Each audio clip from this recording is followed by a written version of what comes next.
Margot Reed had never received a letter by courier before.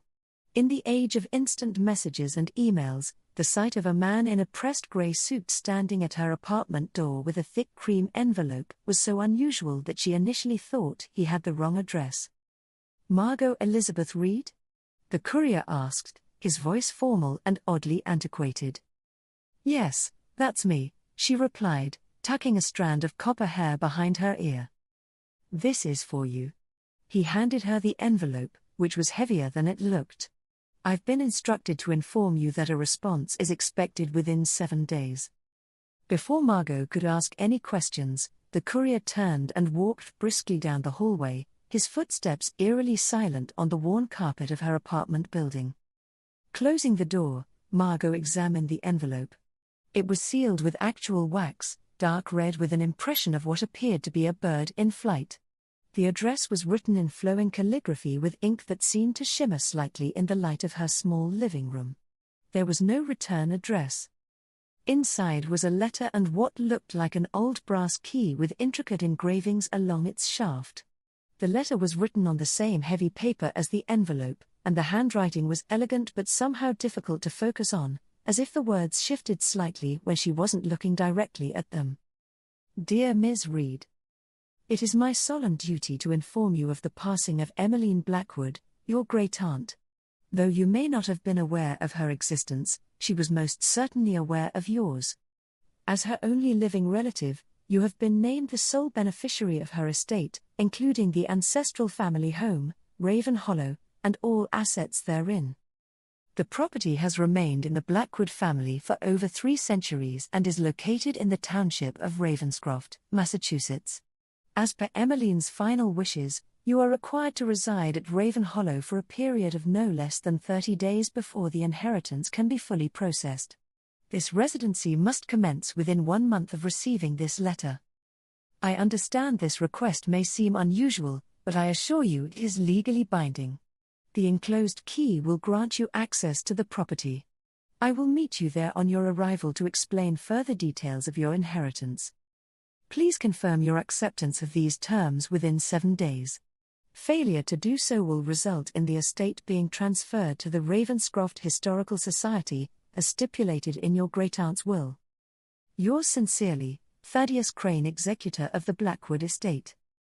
Margot read the letter twice, then set it down on her coffee table. Great-aunt Emmeline? Her mother had never mentioned any relatives named Blackwood. Then again, her mother had never spoken much about her family at all, and after she died 5 years ago in a car accident, Margot had assumed she was truly alone in the world. She picked up the key, feeling its weight in her palm. It was cold to the touch, colder than it should have been after being held in her hand for several minutes. The bird design from the wax seal was repeated here, carved into the bow of the key, a raven in flight, its wings outstretched. Margot's life in Boston was at a standstill anyway. At 28, she was working a dead-end job at a small publishing house, living in an apartment she could barely afford, and nursing a broken heart after her fiancé, Daniel, had left her 6 months prior. Perhaps this strange inheritance was exactly the change she needed. With a mixture of curiosity and trepidation, she opened her laptop to search for information about Ravenscroft, Massachusetts, and the mysterious Raven Hollow. The drive to Ravenscroft took just over 2 hours, but as Margot's small Honda crossed the town limits, she felt as though she had traveled much farther, perhaps even back in time.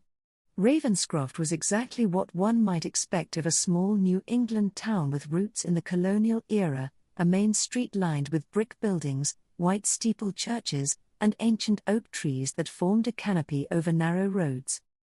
Yet there was something else about the town that Margot couldn't quite place. A stillness that seemed almost deliberate, as if the entire place were holding its breath. The few pedestrians she passed moved with unhurried purpose, and none of them looked her way as she drove by, despite the obvious presence of a stranger in their midst.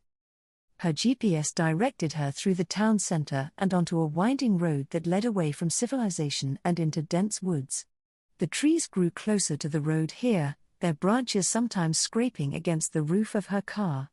The October afternoon had been bright and clear when she left Boston, but here the sunlight struggled to penetrate the thick forest canopy, casting the road in a perpetual twilight. After nearly 3 miles of increasingly narrow and winding road, Margot began to wonder if she had taken a wrong turn. Then, just as she was about to pull over and check her phone, the trees opened to reveal a wrought iron gate with Raven Hollow worked into the metalwork. The gate stood open, as if expecting her arrival. Beyond the gate, a gravel driveway curved through immaculately kept grounds. And at the end of the drive stood Raven Hollow itself, a massive Victorian mansion of dark stone and wood, its numerous gables and turrets silhouetted against the late afternoon sky. It was both magnificent and forbidding, with tall windows that reflected the fading light like blind eyes.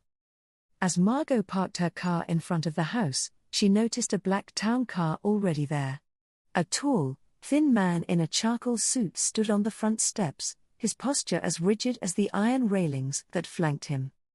"Miss Reed, I presume," he said as she approached. "Thaddeus Crane. We've corresponded." His voice was the same as his appearance, formal, precise, and somehow ageless.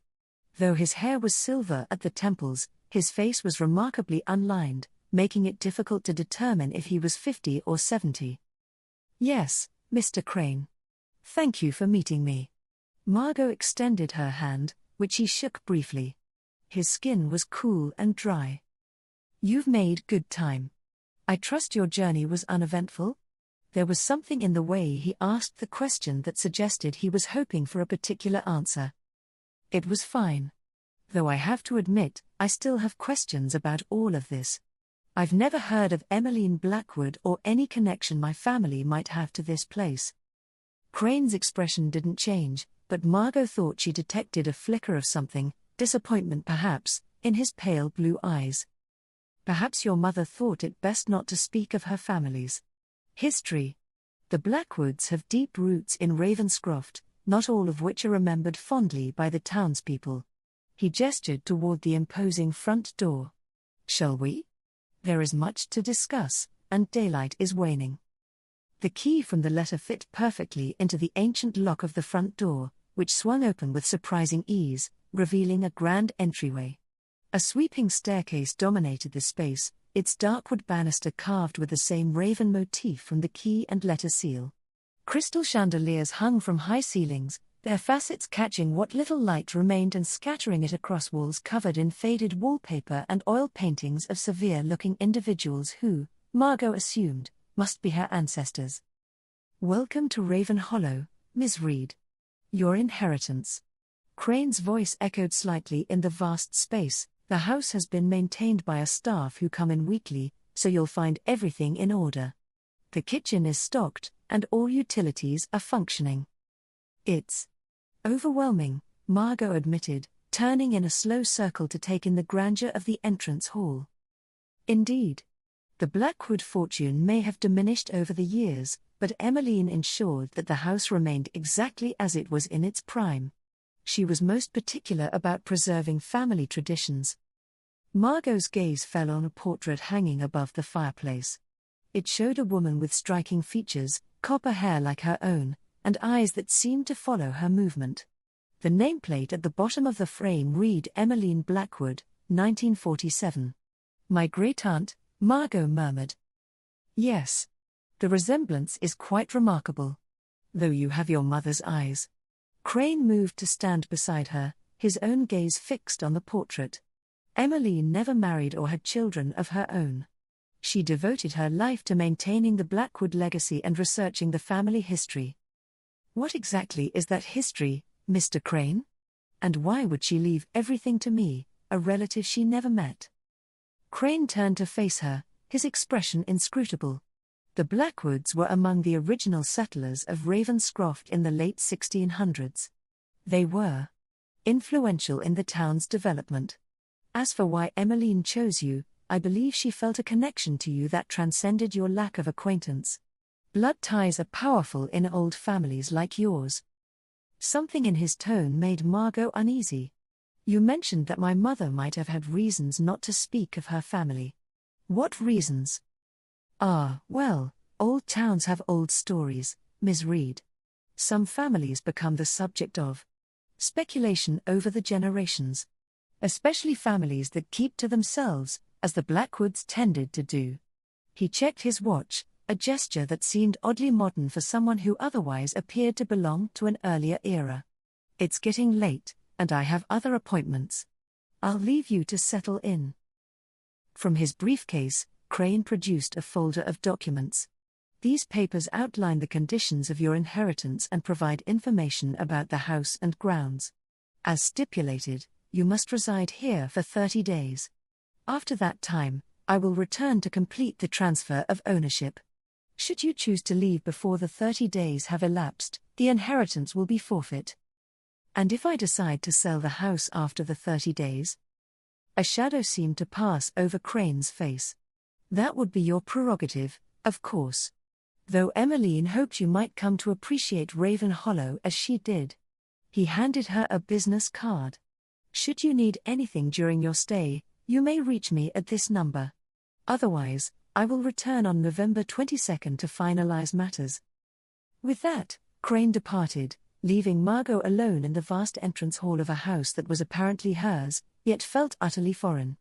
As the sound of his car faded away, she became acutely aware of the silence that enveloped Raven Hollow, a silence that seemed to have weight and texture, as if the house itself were listening. The first night at Raven Hollow was disorienting.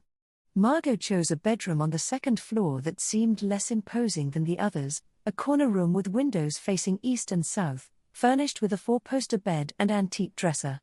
Even this simpler room was larger than her entire apartment in Boston. She unpacked her belongings, which looked pitifully inadequate in the spacious walk-in closet. Her modern clothes hung awkwardly next to a few vintage dresses that had been left behind, their fabrics rich and styles elegant, if decades out of date. After a simple dinner from the well-stocked kitchen, Margot began to explore her new home.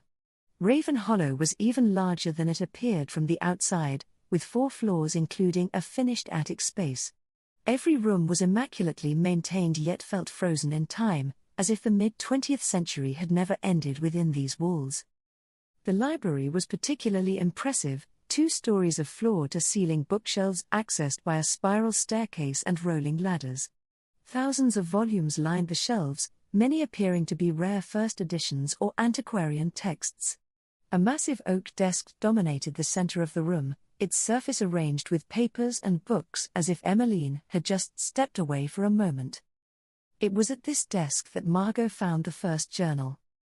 Bound in worn leather with the initials E.B. embossed in gold on the cover, the journal contained entries dating back to 1962.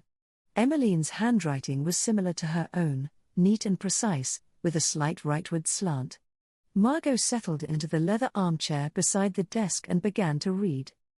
October 12, 1962. The dreams have returned. More vivid than before, I see the hollow tree in the north woods, its trunk split open like a door to another realm. I hear the whispering, though I cannot make out the words. Dr. Winters suggests these are merely manifestations of grief over mother's passing, but I know better. The Blackwood women have always had the sight. Mother warned me it would strengthen as I grew older. I have begun compiling the family histories in earnest. There are gaps in our lineage that trouble me, particularly around the time of the witch trials. Great-grandmother Helena's papers suggest that Rebecca Blackwood did not perish at the gallows as town records indicate. But if this is true, what became of her? Margot turned the page, fascinated despite her exhaustion. October 15, 1962. I ventured to the North Woods today, seeking the hollow tree from my dreams. Found nothing but dense forest and silence. Yet I cannot shake the feeling that I was being watched. The ravens were unusually active, following my path through the trees. Mother always said they were our guardians, our messengers. What message are they trying to convey? Retrieved Rebecca's journal from the hidden compartment in the library. The text is encoded, as I suspected. Have begun work on deciphering it. The few fragments I've translated mention the crossing and those who dwell behind the veil. Folklore, perhaps, or something more tangible. The boundary between worlds has always been thin at Raven Hollow. Margot continued reading until the grandfather clock in the hall struck midnight, startling her from her absorption in Emmeline's writings. The journal entries grew increasingly esoteric over time, filled with references to dreams, omens, and what Emmeline called the family gift. There were detailed accounts of genealogical research, apparent attempts to trace a specific bloodline through the female members of the Blackwood family. And there were mentions of ravens, many mentions. Emmeline seemed to believe they were more than just birds, describing them as watchers, messengers, even guardians of the Blackwood legacy. As Margot finally prepared for bed, she found herself drawn to the window. The moon was nearly full, illuminating the grounds of Raven Hollow in silver light. And there, perched on a branch of the oak tree nearest the house, was a raven, its black feathers gleaming, its eyes fixed on her window. A coincidence, surely. Ravens were common in this part of Massachusetts. Yet as she pulled the curtains closed, Margot couldn't shake the feeling that the bird had been watching her specifically, with an intelligence that seemed almost human. Margot woke to the sound of tapping. Still groggy from sleep, she initially thought it was someone knocking at her bedroom door. But as her mind cleared, she realized the sound was coming from the window. She opened her eyes to see a raven perched on the sill outside, its beak tapping rhythmically against the glass. The moment it saw she was awake, the bird stopped tapping and cocked its head, regarding her with one obsidian eye. Then, as if satisfied, it spread its wings and took flight. Margot checked her phone, 7:15 a.m. Early, but not unreasonably so. Sunlight streamed through the windows, painting patterns on the hardwood floor. After the strangeness of Emmeline's journal entries the night before, the normality of morning was reassuring. She showered in the ensuite bathroom, updated with modern fixtures, thankfully, and dressed for the day. The house was silent save for the occasional creak of old wood and the distant ticking of multiple clocks. After a quick breakfast in the cavernous kitchen, Margot decided to continue her exploration of the house, this time with a more systematic approach. The ground floor contained the usual rooms one might expect in a mansion of this era: the grand entrance hall, a formal dining room that could seat 20, a parlor, a music room containing a magnificent grand piano, the library she had discovered the previous night, and what appeared to be a study or office that had clearly been Emmeline's private domain. This room was locked, and none of the keys on the ring Crane had provided seemed to fit. The second floor housed numerous bedrooms, each with its own distinct character and decor. Some appeared to have been used regularly, while others had the musty smell of spaces long unopened. The room Margot had chosen was one of the smaller bedrooms, likely intended for a less important family member or perhaps even a favored servant in the house's earlier days. It was on the third floor that Margot encountered the first truly unsettling aspect of Raven Hollow. This level contained more bedrooms, smaller than those on the second floor, as well as storage rooms filled with trunks and furniture draped in white sheets. At the end of the hallway was a door unlike the others, narrower, made of darker wood, with no decorative molding around its frame. Something about it drew Margot forward, a pull she couldn't explain. The door was locked, but as she turned to leave, Margot heard it, a whisper, so faint she might have imagined it, coming from behind the door. She pressed her ear against the wood. "Come home." The words were barely audible, more felt than heard, but Margot jumped back as if burned. The hallway was suddenly colder, the air heavy with an oppressive stillness. She backed away from the door, her heart racing. "Just the wind," she told herself aloud, her voice sounding thin in the empty corridor. "Old houses make noises." But as she hurried down the stairs, Margot couldn't shake the certainty that whatever she had heard was not the wind. Nor could she ignore the fact that the voice had sounded disturbingly familiar, like an echo of her own. To calm her nerves, Margot returned to the library and continued her examination of Emmeline's journals. She found several more volumes spanning decades, from the 1960s through to just a few months before her death. The entries revealed a woman of keen intellect and unusual perceptions, someone who believed firmly in supernatural phenomena yet approached her experiences with a researcher's methodology. Emmeline had devoted her life to studying the Blackwood family history, particularly focusing on what she referred to as the gift that manifested in certain female members of the lineage. This gift apparently included prophetic dreams, an affinity with ravens, and what Emmeline called the sight and ability to perceive things beyond the normal realm of human experience. One entry from 1983 caught Margot's attention. April 18, 1983. Claire has run away. My dear sister, always so practical, so determined to escape the family legacy. She believes she can outrun her heritage by changing her name and marrying that ordinary man. Does she not understand it is in her blood? The gift will find expression, if not in her then in her daughter. The ravens have shown me, copper hair like mine, like mother's, like all the Blackwood women who carried the gift. She will return to Raven Hollow one day. They always do. Margot's hand trembled as she read the entry. Claire must be her grandmother, her mother's mother, who had apparently fled Raven Hollow and the Blackwood name. Had her mother known? Is that why she never spoke of her family? Further entries confirmed her suspicions. Emmeline had tracked Claire's life from afar, noting her marriage to James Reed, a man of no particular distinction, and later the birth of a daughter, Eliza, who bears the Blackwood mark in her copper hair. Eliza, Margot's mother. There were gaps in the journals after this, periods where Emmeline wrote little or seemed preoccupied with other matters. References to the crossing became more frequent, as did accounts of dreams involving the hollow tree in the North Woods. Emmeline appeared increasingly obsessed with what she called thinning the veil, particularly around the autumn equinox and Samhain, Halloween. The final journal was different from the others, bound in black leather rather than brown, with no initials on the cover. The entries were sparse and often cryptic, but one stood out with painful clarity. October 29, 2023. The car accident was regrettable but necessary. Eliza was never going to embrace her heritage, too much her mother's daughter in that regard. But Margot is different. I've watched her from afar, seen her struggle, seen her search for meaning. The gift is strong in her, stronger perhaps than in any Blackwood woman for generations. She doesn't know it yet, but she feels it. The emptiness she tries to fill, the dreams she cannot explain, the pull she feels toward the old ways without understanding why. The time approaches. The cycle must continue. Raven Hollow awaits its true mistress. I have made the necessary arrangements. When I am gone, she will come. And when she crosses the threshold, the awakening will begin. Margot dropped the journal as if it had burned her fingers. The car accident? Her mother's death had been a tragic incident, black ice on a winding road, her car plunging into a ravine. At least, that's what the police had told her. But Emmeline's words suggested something far more sinister. Regrettable but necessary.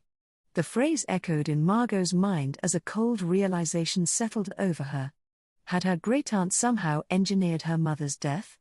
And if so, why? What could possibly justify such a horrific act? As if in response to her unspoken questions, a sudden gust of wind blew through the library, rustling the pages of the open journal and sending several loose papers fluttering to the floor.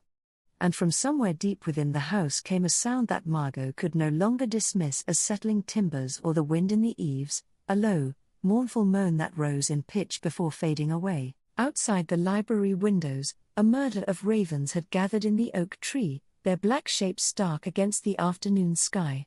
They were silent, watching, waiting. That night, sleep eluded Margot. Her mind raced with questions and possibilities, each more disturbing than the last. If Emmeline had somehow caused her mother's fatal accident, what else might she have done? And why bring Margot to Raven Hollow now, after her death? The journals offered tantalizing hints but no clear answers. References to the crossing, the veil, and the awakening suggested some sort of ritual or supernatural event, but the details remained frustratingly vague. And what was the gift that supposedly ran in Blackwood women? Around 2 a.m., Margot gave up on sleep. Wrapping herself in a thick cardigan against the persistent chill, she decided to continue exploring the house. Perhaps somewhere in this labyrinth of rooms and histories, she would find answers. The hallways of Raven Hollow were different at night. Shadows pooled in corners and doorways, seeming to shift when viewed from the corner of the eye. The paintings that lined the walls, portraits of Blackwood ancestors dating back centuries, took on an unsettling quality in the dim light of the wall sconces. Their eyes appeared to follow Margot as she passed, their expressions transforming from formal poses to something more knowing, more aware. One painting drew her attention, a portrait of a woman in early colonial dress, her copper hair arranged in elaborate curls, her pale hands folded primly in her lap. The nameplate identified her as Rebecca Blackwood, 1692. The woman Emmeline had mentioned in her journal, who supposedly had not perished in the witch trials as town records indicated. As Margot stood before the portrait, a strange sensation washed over her, a feeling of recognition, as if she were looking into a mirror rather than at a painting century old. Rebecca's features, while not identical to her own, held a familial resemblance that went beyond the shared hair color. It was in the shape of the eyes, the curve of the jaw, the slight asymmetry of the lips. And then Rebecca blinked. Margot stumbled backward, certain she had imagined it. Paintings didn't blink. Yet as she stared, heart pounding, Rebecca's lips curved into the faintest of smiles, and her head inclined in what could only be a nod of acknowledgement. "This isn't real," Margot whispered, her voice thin in the silent hallway. "I'm tired. My mind is playing tricks." She turned away, intending to return to her room, only to find herself face to face with Emmeline's portrait, which she was certain had been hanging in the entrance hall when she arrived. The painted eyes, identical in color to her own, wore into her with unmistakable intent. And though the painted lips didn't move, Margot heard the words as clearly as if they had been spoken aloud. "The time approaches. You must be ready." With a cry of fear, Margot fled down the hallway, no longer caring about the noise she made. She ran blindly, taking turns at random, until she found herself in a part of the house she hadn't explored before. The decor here was different, older, more austere, with dark wood paneling and heavy velvet draperies. The air felt thicker, harder to breathe, and carried a scent of earth and decay. At the end of the corridor stood a door, the same narrow, dark door she had encountered on the third floor. But that was impossible. She had run downstairs, not up. Yet there it was, identical in every detail. And from behind it came the whisper again. "Come home." This time, instead of retreating, Margot approached the door. Something had shifted within her, fear giving way to a strange, compelling curiosity. The key ring Crane had given her contained dozens of keys, most of which she hadn't tried yet.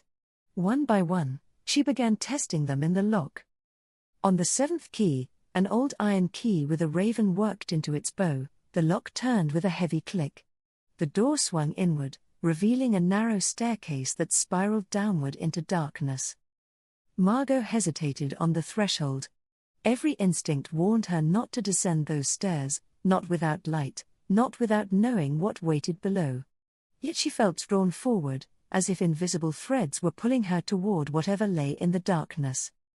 Before she could decide, the door slammed shut behind her with such force that the impact reverberated through the floor. Margot whirled around, grasping for the handle, but it had vanished. The door was now a smooth, unbroken surface with no means of exit. The only way was down. With no choice but to proceed, Margot began her descent. The staircase spiraled tightly, forcing her to place each foot carefully on the worn stone steps. There was no railing, nothing to prevent a fall into the darkness below. The only illumination came from small, irregular openings in the wall, apertures that emitted a faint, pulsing blue light. As she descended deeper, the temperature dropped noticeably.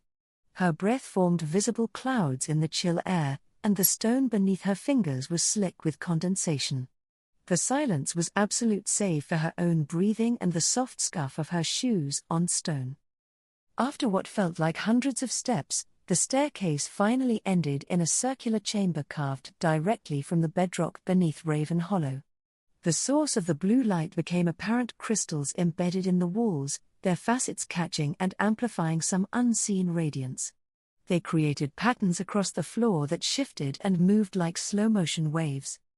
The chamber was largely empty except for its centerpiece, a stone altar or table, rectangular and waist-high, its surface inscribed with symbols that Margot didn't recognize. Surrounding the altar in a perfect circle were 7 tall candles in iron holders, unlit but dripping with layers of old wax that suggested frequent use. And on the altar lay a book. Unlike Emmeline's journals, this volume was ancient, its binding crafted from what appeared to be dark leather with metal clasps holding it closed. There was no title, no author named, only a symbol embossed on the cover, a raven with wings outstretched, clutching something in its talons that might have been a key. Margot approached slowly, every step an effort against the instinct to flee. As she drew closer to the altar, the blue light from the crystals intensified, casting her shadow in multiple directions at once. The air hummed with energy that she could feel against her skin like static electricity. Her hand hovered over the book, hesitant yet compelled. The moment her fingers touched the ancient leather, the candles surrounding the altar ignited simultaneously, not with normal orange flame but with the same blue radiance that emanated from the crystals. The metal clasps on the book sprang open of their own accord, and the cover lifted as if an invisible hand were opening it. The pages within were yellowed with age, covered in handwritten text and diagrams. The language was English, but archaic, with unfamiliar spellings and phrasings that made comprehension difficult.